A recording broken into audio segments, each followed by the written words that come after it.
Welcome to Heide, where books turn into 3 stories, refreshing your knowledge in minutes. Today, we study together the Routledge International Handbook of Juvenile Homicide, in which we probe into the intricate dynamics and root causes driving juveniles to commit homicide, and how societal responses shape their fates. Kathleen M. Heide is a distinguished university professor in the Department of Criminology at the University of South Florida, USF. Don't go away. Heide, the editor, will be right back with the story.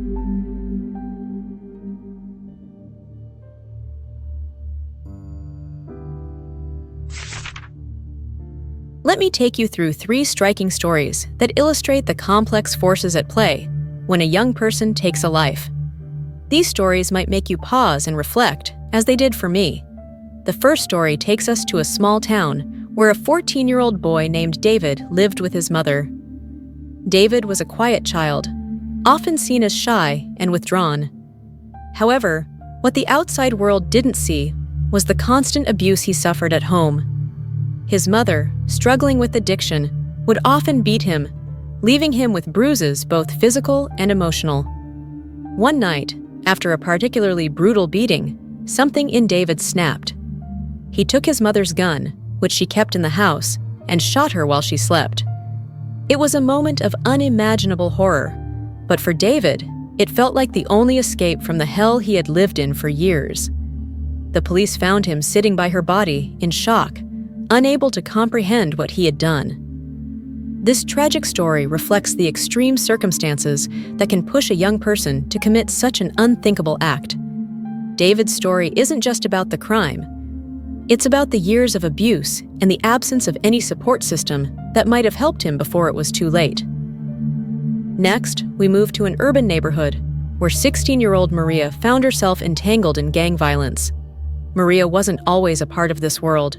She had dreams of becoming a nurse, a dream her single mother supported despite their financial struggles. But living in a neighborhood controlled by gangs, Maria was constantly harassed and threatened. One day, she was cornered by a group of gang members who demanded she join them. Maria refused, but they didn't take no for an answer. They threatened her younger brother, saying that if she didn't join, he would be next. Desperate to protect her family, Maria agreed. Her life quickly spiraled out of control. She was forced to participate in a drive-by shooting as part of her initiation. Maria was in the back seat of the car when the shots were fired. She never pulled the trigger, but she was there, complicit. The police arrested her along with the others, and she was charged with murder. Maria's story is a stark reminder of how young people can be coerced into violence, trapped in a life they never wanted, all because of the environment they are forced to navigate. Finally, let's talk about Jake, a 17-year-old from a wealthy suburb. Jake's parents were successful professionals, and from the outside, his life seemed perfect. But beneath the surface, Jake struggled with severe depression. He felt immense pressure to succeed, and when he didn't meet his parents' high expectations, he turned to alcohol and drugs to cope. His parents, busy with their careers, didn't notice the extent of his struggles. One night, in a drug-fueled rage, Jake got into an argument with his father. The argument escalated, and Jake, feeling cornered and hopeless, grabbed a knife and stabbed his father. His father died from his injuries, and Jake was arrested for murder. Jake's story highlights how even in seemingly ideal circumstances, mental health issues can drive a young person to commit a heinous act. His story also underscores the tragic consequences of ignoring a child's mental health needs. These 3 stories, while different in many ways, share a common thread. Each young person was driven to commit murder not out of inherent malice, but because of the environment and circumstances that shaped their lives. Whether it was the result of abuse, coercion, or untreated mental health issues, each story reveals the intricate dynamics that can lead a juvenile down such a dark path. The book emphasizes that understanding these dynamics is crucial for preventing juvenile homicide. It's not enough to simply punish these young offenders. We must address the root causes that lead to such tragedies. This means providing better support systems for at-risk youth, addressing issues like domestic violence, gang influence, and mental health with the seriousness they deserve. When we look at juvenile homicide through this lens, we see that these acts are not isolated incidents, but are often the culmination of a series of failures by society, by the family, and by the systems that are supposed to protect and support young people. This perspective challenges us to rethink our approach to juvenile justice. Instead of focusing solely on punishment, we need to focus on prevention and rehabilitation. By understanding the factors that drive juveniles to commit homicide, we can develop more effective interventions that address these root causes and help prevent future tragedies. As the editor of Heide, through learning these stories, we can pave the way for a future where intervention and prevention are prioritized over mere punishment, offering hope and healing to those who need it most.